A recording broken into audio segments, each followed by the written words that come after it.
Olá a todos, sejam bem-vindos ao nosso canal.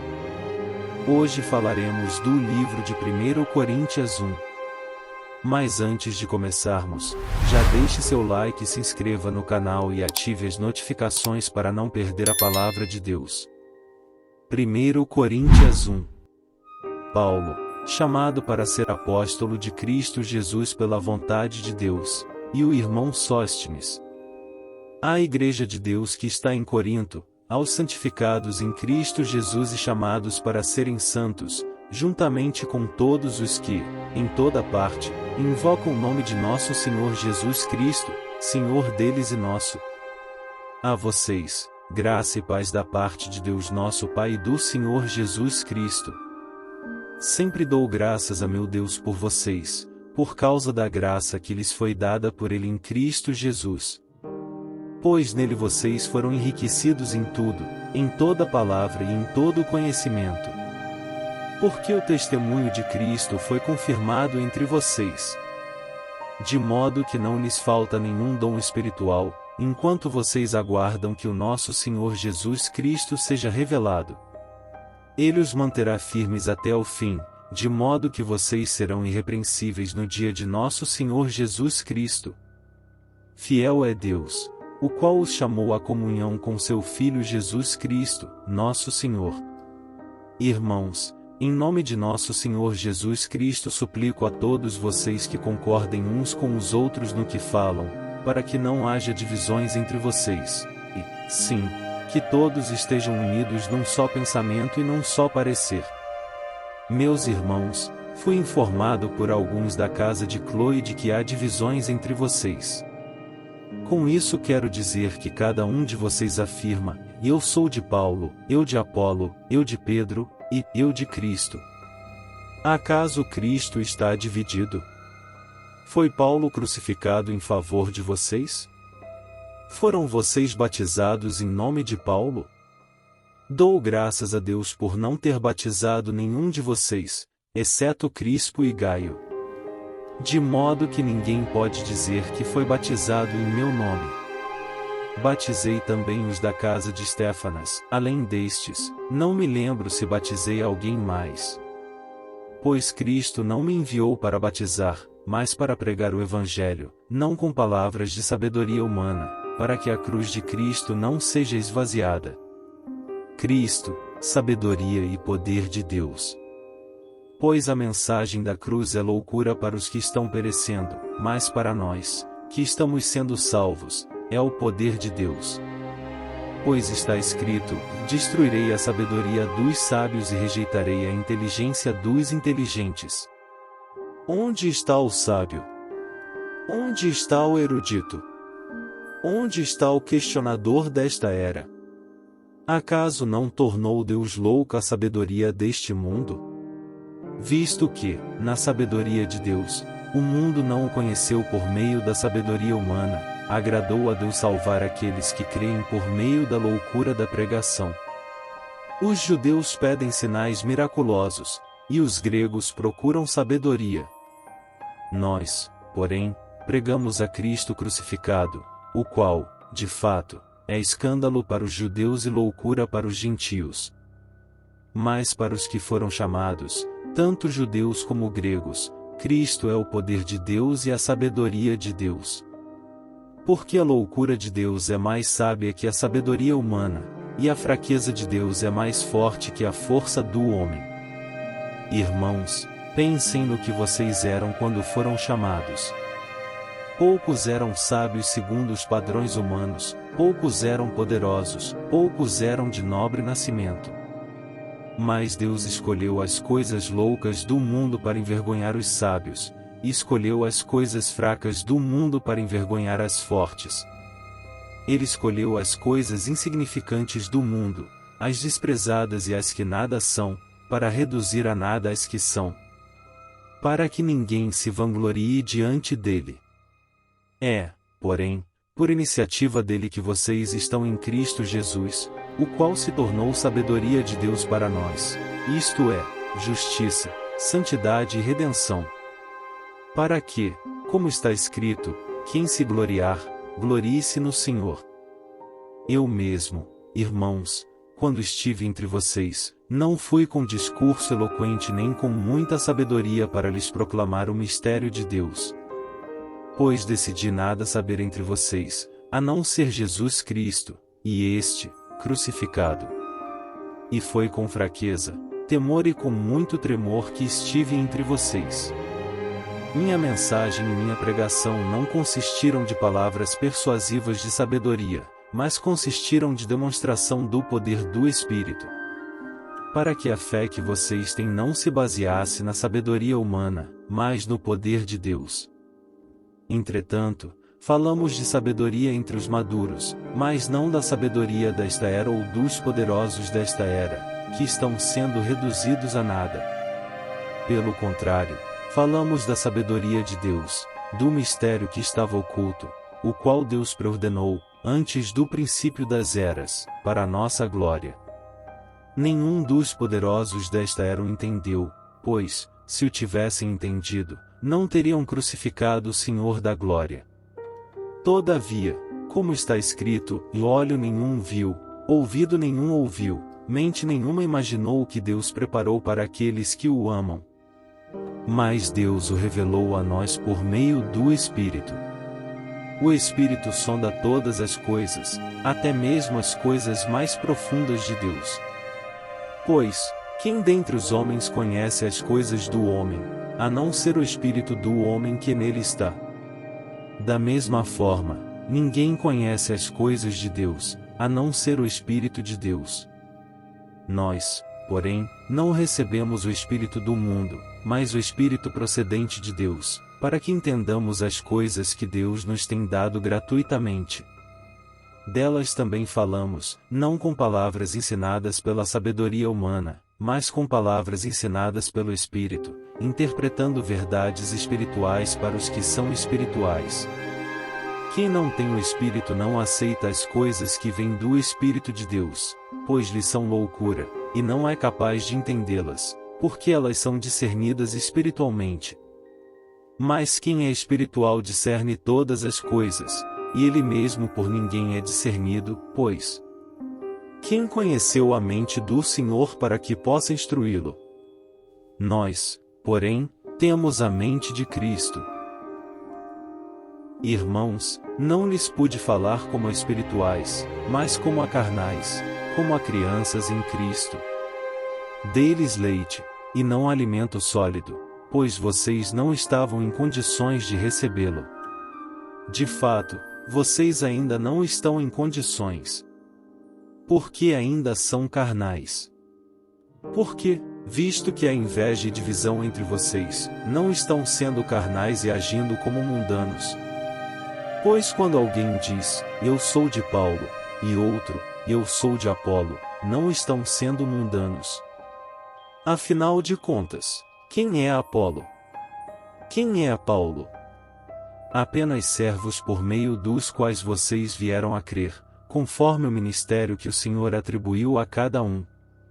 Eu plantei, Apolo regou, mas Deus é quem fazia crescer. De modo que nem o que planta nem o que rega são alguma coisa, mas unicamente Deus, que efetua o crescimento. O que planta e o que rega tem um só propósito, e cada um será recompensado de acordo com o seu próprio trabalho. Pois nós somos cooperadores de Deus, vocês são lavoura de Deus e edifício de Deus. Conforme a graça de Deus que me foi concedida, eu, como sábio construtor, lancei o alicerce, e outro está construindo sobre ele. Contudo, veja cada um como o constrói.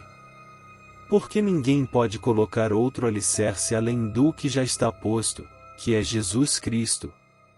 Se alguém constrói sobre esse alicerce, usando ouro, prata, pedras preciosas, madeira, feno ou palha, sua obra será mostrada, porque o dia trará a luz, pois será revelada pelo fogo, que provará a qualidade da obra de cada um. Se o que alguém construiu permanecer, esse receberá recompensa. Se o que alguém construiu se queimar, esse sofrerá prejuízo, contudo, será salvo como alguém que escapa através do fogo. Vocês não sabem que são santuário de Deus e que o Espírito de Deus habita em vocês? Se alguém destruir o santuário de Deus, Deus o destruirá, pois o santuário de Deus, que são vocês, é sagrado. Não se enganem. Se algum de vocês pensa que é sábio segundo os padrões desta era, deve tornar-se louco para que se torne sábio. Porque a sabedoria deste mundo é loucura aos olhos de Deus. Pois está escrito, e ele apanha os sábios na astúcia deles. E também, o Senhor conhece os pensamentos dos sábios e sabe como são fúteis. Portanto, ninguém se glorie em homens, porque todas as coisas são de vocês. Seja Paulo, seja Apolo, seja Pedro, seja o mundo, a vida, a morte, o presente ou o futuro, tudo é de vocês. E vocês são de Cristo, e Cristo, de Deus. Portanto, que todos nos considerem como servos de Cristo e encarregados dos mistérios de Deus. O que se requer destes encarregados é que sejam fiéis. Pouco me importa ser julgado por vocês ou por qualquer tribunal humano, de fato, nem eu julgo a mim mesmo. Embora em nada minha consciência me acuse, nem por isso justifico a mim mesmo, o Senhor é quem me julga. Portanto, não julguem nada antes da hora devida, esperem até que o Senhor venha. Ele trará à luz o que está oculto nas trevas e manifestará as intenções dos corações. Nessa ocasião, cada um receberá de Deus a sua aprovação. Irmãos, apliquei essas coisas a mim e a Apolo por amor a vocês, para que aprendam de nós o que significa, não ultrapassem o que está escrito.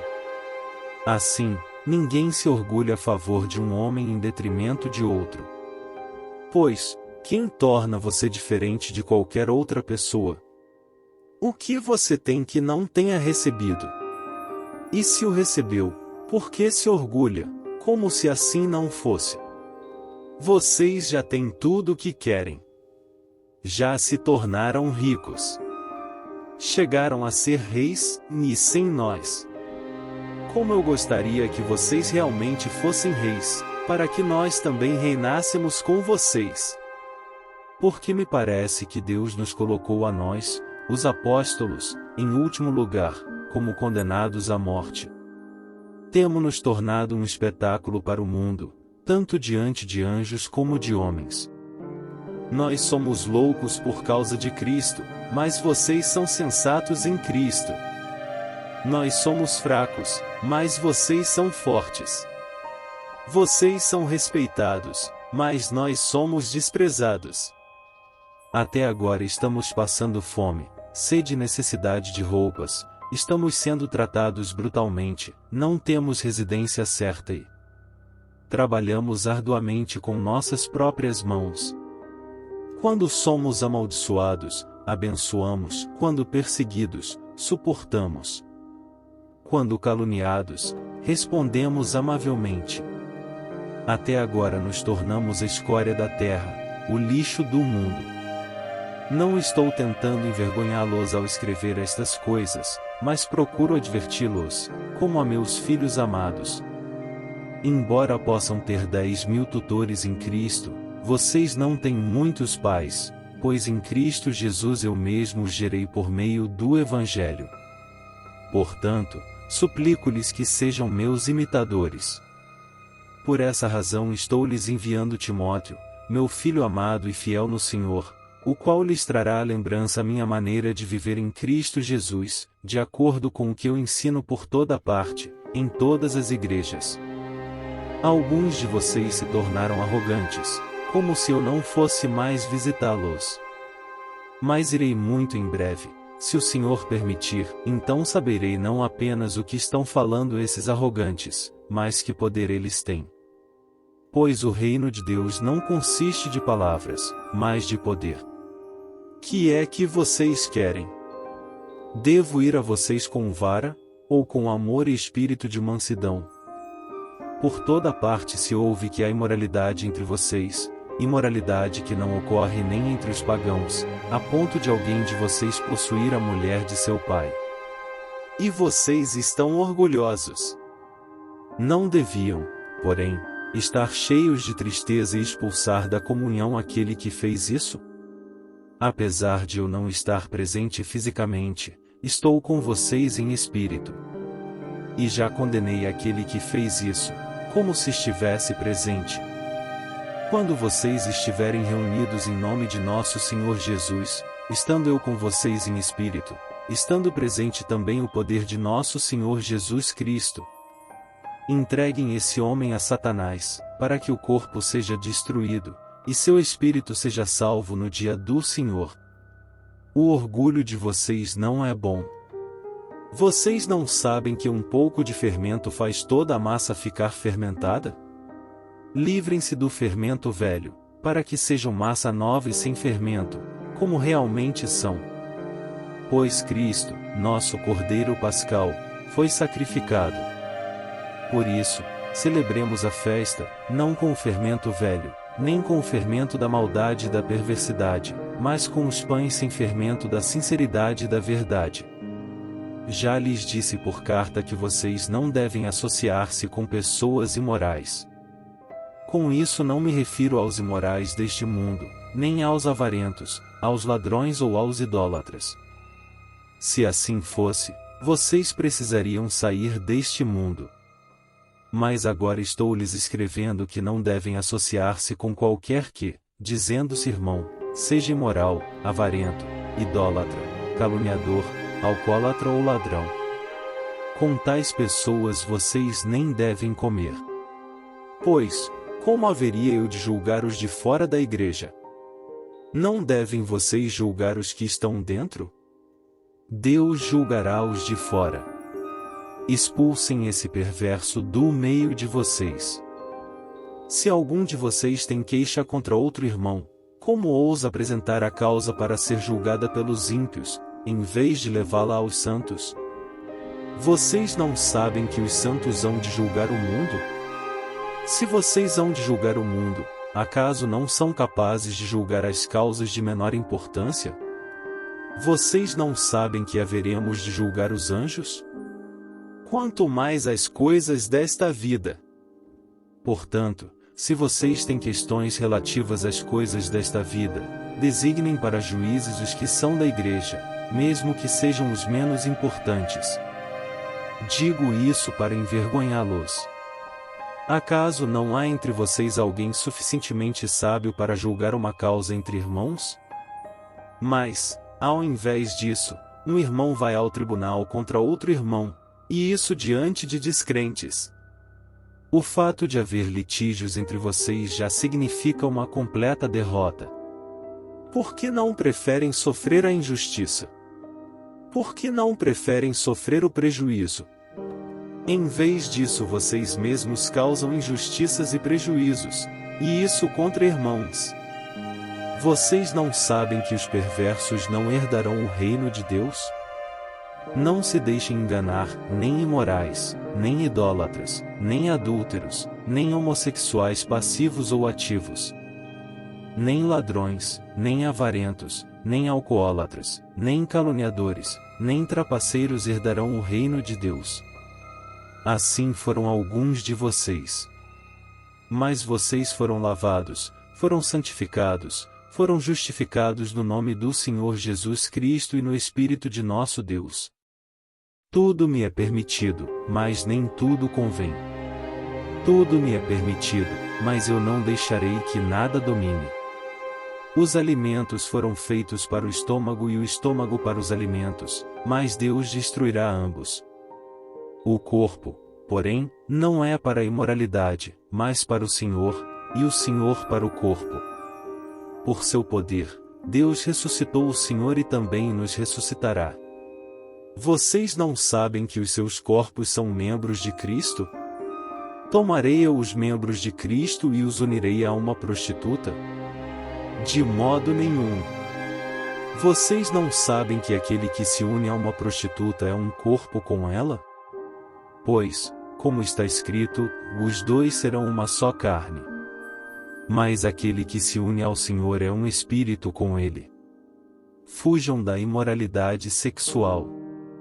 Todos os outros pecados que alguém comete, fora do corpo os comete, mas quem peca sexualmente, peca contra o seu próprio corpo. Acaso não sabem que o corpo de vocês é santuário do Espírito Santo que habita em vocês, que lhes foi dado por Deus, e que vocês não são de si mesmos? Vocês foram comprados por alto preço. Portanto, glorifiquem a Deus com o corpo de vocês. Essa foi a nossa palavra de hoje. Fiquem com Deus e até o próximo vídeo.